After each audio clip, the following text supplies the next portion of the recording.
하나님의 말씀은 출애굽기 19장입니다. 1절부터 8절까지 함께 보시겠습니다.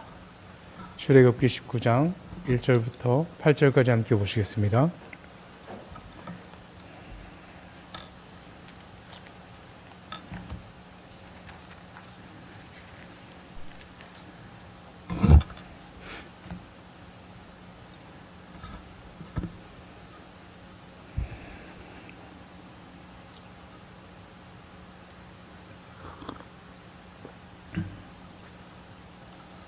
다 찾으셨나요? 아멘. 제가 먼저 읽겠습니다. 이스라엘 자손이 애굽 땅을 떠난 지 3개월이 되던 날 그들이 시내 광야에 이르니라.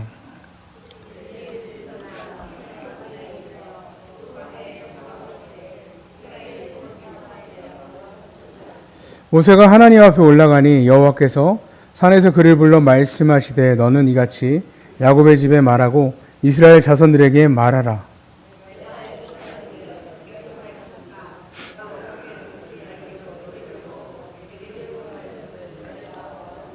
세계가 다 내게 속하였나니 너희가 내 말을 잘 듣고 내 언약을 지키면 너희는 모든 민족 중에서 내 소유가 되겠고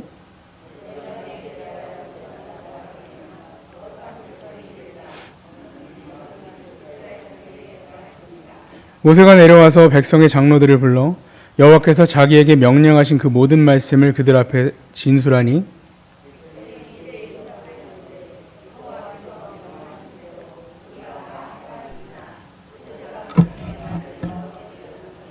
아멘. 오늘 이렇게 수요기도의 자리에 나오신 여러분 환영하고 축복합니다. 여기가 제일 시원하죠? 아니신가요? 네, 저희 앞에는 성령의 열기가 뜨겁게 내려오는 것 같습니다. 참, 그 고대 그리스 델포이에 있는 아폴론 신전 입구에는 이런 말이 써 있었다고 합니다. 그노티 세 아우톤. 우리가 모르는 말이죠. 그리스어인데요. 우리가 잘 아는 뜻이에요. 뭐냐면 너 자신을 알라라는 뜻의 헬라어입니다. 우리가 이 문장은 흔히 철학자인 소크라테스가 한 말로 잘 알고 있죠. 근데 실은 소크라테스가 태어나기 100년에서 150년 전에 7명의 현자가 있었다고 합니다. 고대 그리스에. 그 중에 한 분이 이 말을 했고요. 그것을 이제 그 입구에다 새겨 놓았다고 합니다. 그리고 이 격언에 대해서 가장 깊이 있고 또 열심히 연구하고 해석하고 실천한 사람이 바로 이 소크라테스였습니다. 그래서 우리가 소크라테스가 그 말을 했다라고 생각하지만 아니라는 거죠. 물론 지금은 그 신전이 폐허가 돼서 기둥 몇 개 남고 이런 글이 남아있지 않습니다. 옛날 문헌의 기록에 이제 남아있는 것을 보고 우리가 알 수 있게 된 것입니다. 이 문장이 주는 의미는 오늘을 사는 우리에게도 그 시대만이 아니라 지금을 사는 우리에게도 큰 울림으로 다가옵니다. 여러분, 인간이 내가 누구인지를 아는 건 정말 중요합니다. 왜냐하면요, 내가 누구인지에 대한 생각에 따라서 삶의 방향이 바뀌기 때문입니다. 그 정체성이 우리의 행동과 또 사람 간의 관계와 또 인생의 태도를 형성하게 하는 중요한 내용입니다. 자신이 누구인지 모르면 열등감에 빠지기가 쉽습니다. 스스로 자기를 하찮게 여기고요. 사람들과의 관계에서도 위축되고 도전을 하기보다는 회피하는 사람으로 될 수 있다는 거죠. 반대로 자기 자신을 과대평가하면 우월감에 빠지고 남보다 조금 낫다는 이유로 교만한 태도를 갖기도 쉽다라는 것입니다. 그러니까 내가 누군지 정확히 모르고 좀 낮게 여기거나 좀 높게 나를 생각한다면 이런 오류에 빠질 수 있다라는 것입니다. 지금 오늘 이제 어디 차 타고 잠깐 이동하는 시간이 있었는데 예솔이빈이가 막 화장품 얼굴 막 바르는 거예요. 그래서 야, 니네는 지금 니네가 제일 이쁜 때야. 그렇지 않아요? 20대 초반까지 제일 이쁜 때잖아요. 그거 발라서 가리지 마. 얘기를 하는데 이해를 못 하더라고요. 지나보니까 저도 그때는 몰랐죠. 저도 막 머리카락 막 길러서 이러고 다녔거든요. 몰랐어요. 근데 지나고 나니까 그때가 그냥 저희 어머니 막 짧게 깎으라고 해도 막 버텼는데 그때가 제일 이쁜 때였더라고요. 지금 아마 더 지나시면 너도 이쁜 때라고 하실 분도 계시겠지만 그때 잘 몰랐던 것 같아요. 혹시 이런 얘기 들어보신 적 있나요? 몸에 좋은 음식이 어떤 음식인지 알아요? 몸에 나쁜 음식이 어떤 음식인지 알아요? 제가 저희 어머니를 통해서 들었는데 몸에 좋은 음식은요, 제가 남긴 음식이에요. 야, 너는 좋은 거 남기고 하도 다 먹고 남기냐 이렇게 얘기를 하시더라고요. 또 다 먹으면 또 몸에 안 좋은 것도 다 먹는다고 그러시더라고요. 그래서 제가 남기면 몸에 좋은 거, 다 먹으면 몸에 나쁜 음식. 그 기준이 어머니가 갖고 있었던 것 같아요. 어머니의 기준에 남기면 뭔가 좋은 걸 남긴 것 같고 다 먹으면 이제 나쁜 것만 다 먹은 것 같은 느낌으로 보셨던 것 같습니다. 이렇게 자기 중심적으로 나에 대해서 판단하면 오류가 생길 수 있다는 것입니다. 다시 처음으로 돌아가서요. 너 자신을 알라라는 그 말의 본래 의미는 이렇습니다. 교만하지 말라는 거예요. 하나님 창조주를 바라봤을 때 피조물인 너를 올바로 알라라는 거죠. 그래서 그것을 바라봤을 때 내가 교만할 수 없다라는 거죠. 하나님을 봤을 때 나는 감히 그 하나님 앞에서 어떠한 교만의 표현을 할 수 없다라는 것을 말하고 있습니다. 우리는 하나님의 손에 지어진 하나님의 피조물이라는 것, 이것을 인정하고 들어야 됩니다. 성경에 제일 처음에 그냥 딱 나와요. 태초에 하나님이 천지를 창조하시니라. 설명도 없어요. 왜냐하면 그건 진실이기 때문입니다. 그것이 참된 자기인식의 출발점입니다. 아담과 하와가 에덴 동산 중앙에 있는 선악을 알게 하는 나무의 열매를 먹은 것, 핵심은 내가 누군지 몰라서 먹은 거예요.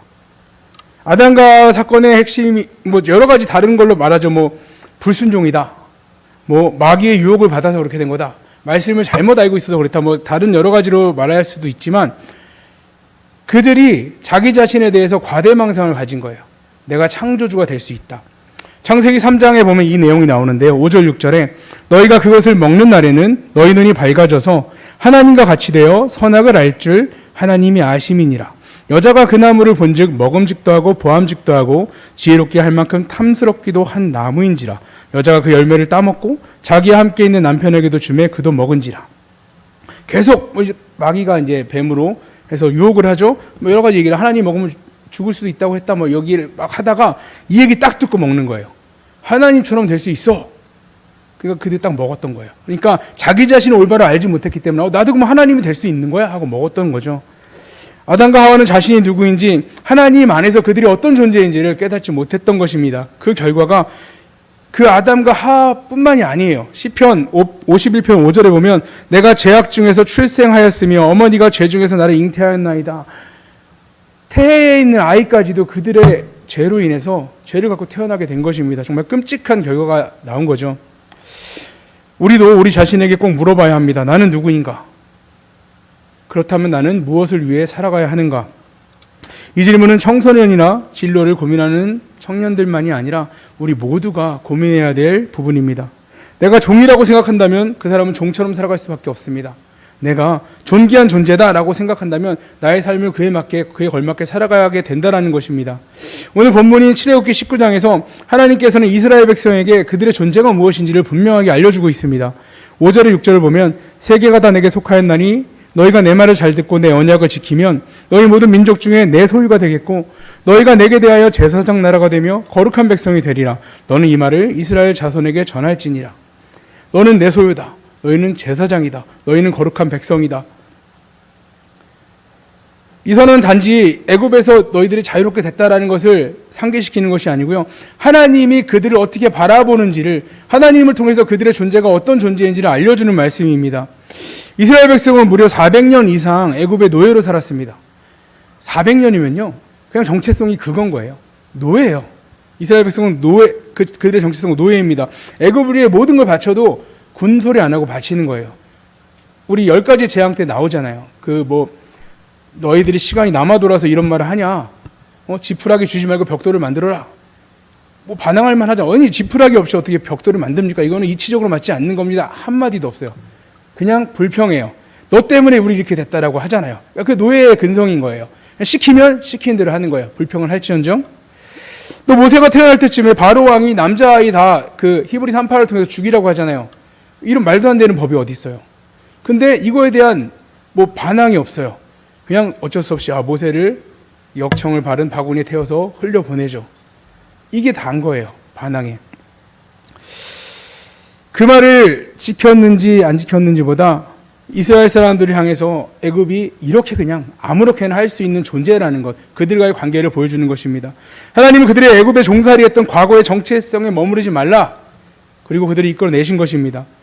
하나님의 백성으로 새로운 정체성을 가지고 살아가도록 하나님이 그같이 하신 것이죠. 이스라엘 백성의 출애굽 여정은 하나님께서 우리의 구원의 여정을 보여주시는 십차원각 자료입니다. 이걸 통해서 구원받은 우리는 이렇게 하나님을 의지하고 이렇게 하나님의 율법대로 살아야 되는구나를 알려주시는 거죠. 그러므로 오늘 이 말씀은 우리에게도 다시 우리의 정체성을 알려주는 말씀이라는 것입니다. 나는 누구인가?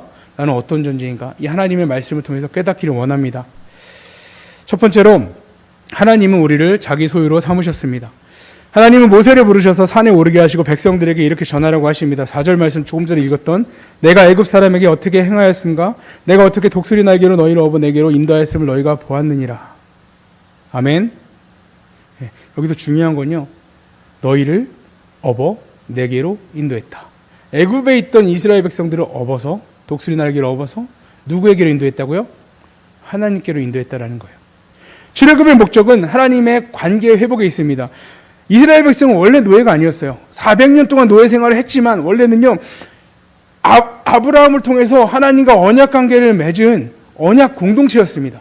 하나님이 약속하여 주셨고 그렇게 이끌어 나가겠다 하고 말했던 그런 관계였죠. 하나님이 그들을 그 택함받은 언약 공동체를 다시 원래의 지위로 회복시켜 주시는 거예요. 그들을 업어서 다시 하나님께로 데리고 오는 거예요. 그런 장면이 이스라엘이 출애굽해서 이렇게 광야를 지나가는 장면들입니다. 이제 하나님께서 하나님의 백성들을 보호해 주십니다. 우리는 죄의 종이었고요. 멸망받을 자식이었습니다. 멸망의 자식이었죠. 그런데 우리를 하나님께서 택하시고 구원해 주셨습니다. 에베소서 1장 4절을 보면요. 곧 창세전에 그리스도 안에서 우리를 택하사라고 말씀하고 있습니다. 창세전에요. 우리를 택하셨고 우리를 구원해 주셨다는 거죠. 이스라엘 백성이 400년 이전에 그 이전에 아브라함을 통해서 택하셨던 것처럼 하나님도 우리를 그같이 택하셨다라는 것입니다. 그리고 너희를 업어 내게로 인도해 주시는 것이 우리가 예수님을 믿고 구원받은 것입니다. 우리 모두 예수님을 믿고 구원받으셨죠. 네, 하나님이 업어서 하나님께로 인도한 것입니다. 하나님 없는 자유는 진정한 자유가 아닙니다. 우리가 하나님께 속해 있는 그때에 하나님의 날개에 올라타 하나님께로 인도된 생활하는 그때가 가장 안전합니다. 그리고 가장 온전한 자유를 누릴 수 있는 때입니다. 그리고 나서 하나님은 이렇게 말씀하십니다. 세계가 다 내게 속하였나니 너희는 내 소유가 되겠고. 내 소유라는 말은 단순한 소유물이 아닙니다. 이거 내가 샀으니까 내 거가 아니에요. 가장 귀하게 여기는 존재라는 거예요. 하나님이 우리를 그렇게 여기신다는 것입니다. 지난주에 이순희 권사님이랑 대화를 하다가 도둑맞은 얘기를 했어요. 안 계시네요? 물어보세요. 도둑맞은 얘기를 하셨는데 예전에 도둑맞은 이 근처에 살다가 여기 도둑이 뭐 많다 그런 얘기 하시면서 그때 있었다 얘기하시면서 집에 도둑이 들었는데 잃어버린 게 하나도 없었대요. 집에 돈다발도 있었는데 안 잃어버렸대요. 여러분 돈다발을 어디다 두실 건가요? 네? 제가 팁 하나 드릴게요. 냉동실에 넣어놨대요. 아니죠, 어때요? 우리가 소중하게 여기는 것, 가장 귀하게 여기는 것, 물론 집에 많은 물건들이 있지만 이건 특별하게 들 거 아니에요. 뭐 여러 가지 방법들이 있겠죠. 이 방송에 나가니까 또 이거 알려지면 또 냉장고에 이제 넣으시면 안 돼요. 다른 데 넣으시기 바랍니다. 깊이 보호해 두겠죠. 학교에도 그것도 확인도 하고 막 하겠죠. 이사야서 46장 3절 4절에 보면요. 야곱의 집이요 이스라엘의 집에 남은 모든 자여 내게 들을지어다. 배에서 태어남으로부터 내게 안겼고 태에서 남으로부터 내게 업힌 너희여 너희가 노년에 이르기까지 내가 그리하겠고 백발이 되기까지 내가 너희를 품을 것이라. 내가 지었은즉 내가 업을 것이요 내가 품고 구하여 내리라. 아멘. 이사야 선지자를 통해서 이제 바벨론의 포로로 끌려가는 이스라엘 백성에게 주시는 위로의 말씀입니다. 지금 너희들 70년 동안 정말 처참한 삶을 살게 될 거야. 포로로 끌려가면 어려움을 당하게 될 거야. 근데 너희들 정체성은 뭐냐면 태어날 때부터 머리가 백발이 될 때까지 내가 너희를 안고 가는 거, 내가 너희를 보호하는 게 너희 정체성이라고 알려주는 것입니다. 그 정체성을 잃지 말라는 것입니다. 물론 우상 숭배 때문에 그 죄 때문에 이런 징벌을 받게 된 것이죠. 하지만 이 죄악의 그들이 행한 죄악의 결과로 받는 이 심판이 하나님이 그들을 사랑하지 않기 때문이 아니다라는 것을 알려주시는 것입니다. 태어날 때부터 노년의 백발이 되기까지 우리를 품으시는 그 하나님의 사랑, 이것이 우리의 존재입니다. 우리는요 하나님께 사랑받는 존재예요. 이것을 믿으십니까? 세상의 모든 세계가 다 내 건데 그 중에 너희를 택하였고 그 중에 너희를 이렇게 특별한 보물로 삼았다라고 말씀해 주시는 것입니다. 너는 내 것이다. 나는 너를 나의 가장 귀한 존재로 삼았다. 마음에 이 말씀이 들리시나요? 위로가 되시나요? 하나님 우리에게 하시는 말씀이에요. 우리가 물건을 구입할 때 그 물건의 존재의 가치는요 가격을 따라 달라져요. 네? 뭐 명품 가방 뭐 제가 보기에는 다 그놈이 그놈 같은데 이 비싸면 또 이게 똑같이 생겼어도 뭐 그 얘기 있죠. 비가 올 때 머리에 뒤집어 쓰고 가냐 안고 가냐에 따라 이제 어떤 게 명품인지가 들어간다고 하죠. 가격 때문에 그런 거잖아요.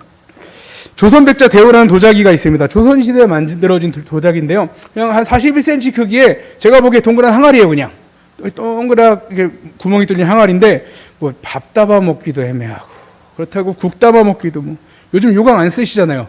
요강으로도 별로고 뭐 별 제가 보기에는 쓸모가 없어요. 근데 이게 2019년에 경매에 나왔는데 31억에 이 얘기를 듣고 나면 이제 장갑을 끼고 어디 이제 유리 케이스에 보관해놔야 되는 거죠. 쓰잘데기 없는 건데 가격이 그렇게 매겨지니까 다르게 보이는 거예요. 우리 옆에 계신 분 한번 보시기 바랍니다. 가치가 어느 정도 나가시는 것 같아요? 네? 좀 값비싸 보이시나요? 네? 하나님께 속하는 자는 자기 존재의 가치를 어디에서 확인할 수 있을까요? 우리는요, 예수님의 십자가에서 확인할 수 있어요. 고린도전서 7장 23절에 너희는 값으로 사신 것이니 사람들의 종이 되지 말라. 뭐로 샀다고요? 이 값이 뭘까요? 예수님의 생명으로 산 거예요. 다시 옆에 분을 보시기 바랍니다. 가치가 좀 올라갔나요? 하나님 안에서 우리 가치는요, 세상에서는 우리 가치 그렇게 가치가 없어요. 근데 하나님 안에서 우리 가치는요, 뭐 30몇 억과도 비교가 안 돼요. 예수 그리스도를 십자가, 독생하신 예수 그리스도를 십자가에 내어주신 게 우리의 가치라는 거예요. 그러니까 하나님 안에서만 내가 누구인지 온전히 그 가치를 평가받을 수 있다는 것입니다. 두 번째로 하나님은 우리를 제사장 나라로 부르셨습니다. 너희는 제사장 나라가 될 것이라. 6절 상반절에 나오죠. 이 말의 뜻은요, 제사장은 하나님과 사람을 이어주는 역할을 하는 사람입니다. 모든 사람을 대표해서 하나님과의 관계를 갖고 그것도 하나님 거를 사람들에게 이어주는 역할을 하는 거죠. 이스라엘 전체가 이와 같이 하나님의 그 중보의 역할을 감당하는, 하나님을 전하는, 하나님의 말씀을 전달하는 역할을 감당하는, 또 하나님께 이스라엘 백성의 죄를 대표해 가져나가는 역할을 감당하게 된다는 것입니다. 그래서 이스라엘 백성은요, 다른 민족에게 뭐를 보여줘야 되냐면요, 뭐 부유함을 보여주고 뭐 강력함을 보여주는 게 아니고요, 하나님이 누구신지를 보여줘야 돼요. 그게 사명이에요. 구원은 특권입니다. 하지만 동시에 사명이 있다는 것이죠. 우리가 그래요. 우리는요, 다른 사람들에게 내가 잘 됐어를 보여주는 게 아니라 하나님이 누구신지를 보여줘야 된다는 거예요. 네. 세상 가운데 하나님을 알지 못하는 이들에게 나아가서 하나님을 알게 하는 책임이 우리에게 있습니다. 베드로전서 2장 9절은 우리를 향해서 이렇게 말합니다. 동일하게요. 그러나 너희는 택하신 족속이요, 왕같은 제사장들이요, 거룩한 나라요, 그의 소유가 된 백성이니 이는 너희를 어두운 데서 불러내어 그의 기이한 빛에 들어가게 하시니 아름다운 덕을 선포하게 하려 하심이라. 이 말씀은 성도들에게 하는 말이에요. 구원받은 백성들, 예수 그리스도를 믿고 구원받은 백성. 구약은 이스라엘 백성하고 상관없는 거 아니에요? 이어진 거예요. 동일하게 우리에게 말씀해주고 있는 거예요. 우리를 통해서 가족이, 이웃이, 세상이 하나님을 봐야 되는 것입니다. 우리의 말이요, 우리의 어떨 때는 표정이요, 우리의 태도가 전도지예요. 복음이 담긴 우리의 삶은 전도가 되고 전도지가 됩니다. 그래서 우리가 잘해야 돼요. 특별히. 제가 전에도 이제 제 동기들, 자매들 중에 믿지 않는 청년들하고 믿지 않는 남자들하고 결혼한 자매들이 몇 명 있어요. 근데 다 배렸어요. 이혼한 친구도 있고요. 신앙의 문제가 이혼까지 가는 거예요. 이혼한 친구도 있고, 어떤 친구는 주일마다 싸워요.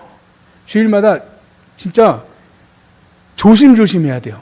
이게 띡 삐져버리면 나 교회 안 가.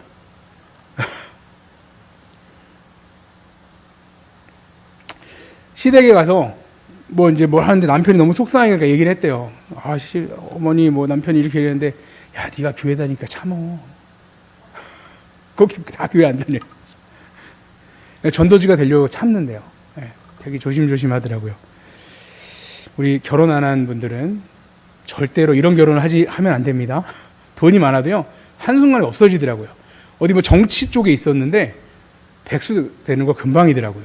아무것도 아니에요. 믿음이 없으니까 그 다음부터는 전쟁이에요. 우리의 사명입니다. 우리가 전도지가 되는 것, 하나님을 드러내는 것이 우리의 사명입니다. 세 번째로 하나님은 우리를 거룩한 백성으로 세우십니다. 하나님 마지막으로 이스라엘 백성을 거룩한 백성이다라고 말씀하고 있습니다. 여기서 거룩하다라는 것은요, 우리가 생각하기에 도덕적으로 깨끗하다, 선하게 산다를 말하는 것이 아니에요. 거룩하다라는 것은 하나님께로 구별되었다라는 뜻입니다. 레위기 20장 26절에 너희는 나에게 거룩할지어다. 이는 나 여호와가 거룩하고 내가 또 너희를 나의 소유로 삼으려고 너희를 만민 중에서 구별하였음이니라. 아멘. 하나님께서 이 만민 중에 이게 있잖아요. 소중한 거 냉동실에 이렇게 구별해서 넣어놓잖아요. 훔쳐가지 못하게 구별하신 거예요. 이게 거룩함입니다. 하나님께서 우리를 거룩하게 하시려고 만민 중에 구별하신 것입니다. 거룩함은 하나님께로 구별된 상태입니다. 베드로전서에서 이에 대해 더 구체적으로 이야기를 합니다. 베드로전서 1장 15절을 보면요, 오직 너희를 부르신 거룩한 이처럼 너희도 모든 행실에 거룩한 자가 되라. 아멘. 모든 뭐에 거룩한 자가 되라고요? 행실에. 거룩은 이와 같이 세상과 구별된, 하나님께로 구별된 삶이고요, 또 하나님이 기뻐하시는 삶인 것도 마찬가지로 우리 모든 행동에 배워야 되는 삶입니다. 하나님은 이스라엘이 다른 민족처럼 살기를 원하지 않으셨습니다. 왜냐하면 그들은 거룩하고 구별된 자들이기 때문이죠. 다른 민족은 우상 숭배하고 자기중심적으로 살았어요. 이스라엘은 하나님의 말씀에 순종하고 살았어야 했습니다. 우상 숭배만큼 지극히 개인적인 자기중심적인 행동이 없어요. 왜냐하면요, 우상이라는 것 자체가 내가 원하는 결과를 내기 위해 만든 신이잖아요. 네? 뭐 이렇게 부쳐 코 갈아먹고, 이거 왜 갈아먹어요? 예? 뭐 아들 난다고 그렇게 했다고. 낳는지 모르겠어요. 통계적으로 조사된 건 없는데, 내가 원하는 결과를 내기 위해서 만든 신이 우상이에요. 정말 자기중심적인 행동이죠. 모세가 위의 말씀과 같이 하나님의 말씀을 백성들에게 전합니다. 이렇게. 너희 이렇게 살아야 돼. 너희 이렇게 거룩한 존재야. 너희 존재가 이런 존재야 라고 알려줍니다. 이에 대해서 백성들은, 우리 8절 한번 함께 읽어보겠습니다. 시작. 백성이 일제히 응답하여 이르되 여호와께서 명령하신 대로 우리가 다 행하리이다. 모세가 백성의 말을 여호와께 전하매. 아멘. 철저한 순종의 고백입니다. 그들은 아직 율법을 다 들은 게 아니에요. 어떻게 보면 서두만 들은 거예요. 이 상태에서 우리는 말씀하시는 모든 것대로 다 하겠습니다라고 고백하고 있습니다. 이것이 믿음입니다. 말씀은요, 듣고 내가 이해돼서 순종하는 게 믿음이 아니고요, 이해가 안 될 수 있어요. 듣고 제가 이렇게 막 설교하더라도 솔직히 다 이해되는 거 아니잖아요. 저건 뭐 목사님 생각이지. 솔직히 나는 그렇게 생각 안 해. 할 수 있어요. 근데 믿음이라는 건 그럼에도 불구하고 하나님의 말씀이라면 순종하는 거예요. 아멘. 제가 그렇게 노력해 볼게요. 하나님, 제가 해보려고 해요. 도와주세요. 이게 믿음이지. 요거는 빼고 뭐 편식하는 사람처럼 요거는 내가 먹고 뭐 이러는 게 아니라는 겁니다. 이거는 이해가 안 되니까 믿을 수 없고, 말씀하신 그 하나님의 말씀을 믿고 먼저 순종하는 것, 이것이 믿음입니다. 물론 우리가 너무 잘 알듯이 이스라엘은요, 이후 수없이 실패합니다. 이것이 말씀드렸잖아요. 우리의 삶이 그래요. 말씀을 듣고도 실패해요. 나중에 깨닫잖아요. 아이고, 그때 그 말씀대로 할 걸 후회하잖아요. 하지만요, 하나님은 그때마다 다시 말씀해 주세요. 우리가 죄된 삶으로 다시 돌아가잖아요. 다시 불러주세요. 끄집어내세요. 실족하게 넘어지잖아요. 이렇게 세워주세요. 그 이유는요, 그렇게 하나님이 회복시키시는 이유는 이스라엘 백성에게 있지 않아요. 그들이, 우리 구원받은 우리들에게 있지 않다라는 거예요. 우리가 이쁘기 때문에 그렇게 하시는 게 아니고요, 하나님의 약속 때문에 그래요. 하나님이 우리에게 약속해 주셨기 때문에 하나님의 언약을 신실하게 지키시는 하나님의 지키심이고요, 그게 우리의 향한 하나님의 사랑입니다. 하나님은 여전히 우리를 거룩한 백성으로 부르고 계십니다. 그리고 거룩은 믿음의 선택입니다. 그리고 순종은 결단입니다. 우리 결단해야 돼요. 나 믿겠다. 선택하죠? 그리고 선택하였으면 결단해야 되는 거예요. 지금부터라도 내가 이렇게 살아야 되겠습니다. 하겠습니다. 결단해야 된다는 것입니다. 미루지 마시기 바랍니다. 하나님은 하나님의 백성, 하나님의 날개로 보호하고 이끌어주시는 백성이 구별된 삶을 살기를 원하십니다. 사랑하는 성도 여러분, 오늘 말씀을 통해서 하나님은 너무나 분명하게 얘기하고 계세요. 요거 한 가지만 기억하시면 돼요. 너는 내 것이다. 누구 것이라고요? 너는 내 것이다. 우리는 하나님의 소유입니다. 이 말씀이 우리의 정체성이 되어야 합니다. 세상이 말하는 또 나의 행동으로 인한 실패가, 내가 나아가는 방향들이, 또 나에게 입혀진 상처가 말하는 내가 아니고요, 하나님이 바라보시는 그게 진짜 나입니다. 그게 나의 정체성입니다. 우리도 이스라엘 백성이 고백한 것처럼 여호와께서 명령하신 대로 우리가 다 행하겠습니다. 정말 주님의 백성으로 말씀대로 순종하며 살겠습니다. 고백하는 우리 성도님들 되시기를 주님의 이름으로 축복합니다. 아멘. 기도하겠습니다. 사랑의 아버지 하나님 감사합니다. 오늘도 말씀으로 우리 마음을 비추어 주시고 우리가 누구인지 또한 어떻게 살아야 되는지를 깨닫게 해주신 것 너무나 감사드립니다. 정말 우리가 세상의 기준에 흔들리지 않게 하시었고 자신을 낮추거나 또한 교만해지지 않게 하시옵소서. 오늘 말씀을 통해서 우리는 정말 주님께 붙들린 자이고 주님이 귀하게 여기시는 자임을 깨닫게 하시었고 정말로 하나님의 말씀대로 순종하고 또한 하나님을 다른 이에게 보여주는 다른 이에게도 이 사랑을 전하는 자들이 되게 하시옵소서.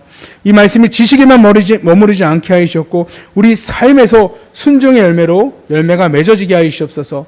이를 통해서 우리 삶의 진정으로 하나님을 기쁘시게 하는 삶, 하나님의 말씀대로 순종하는 삶, 또 우리를 통해서 하나님을 드러내는 삶을 살기를 주님의 이름으로 간절히 소망합니다. 예수님의 이름으로 기도합니다. 아멘.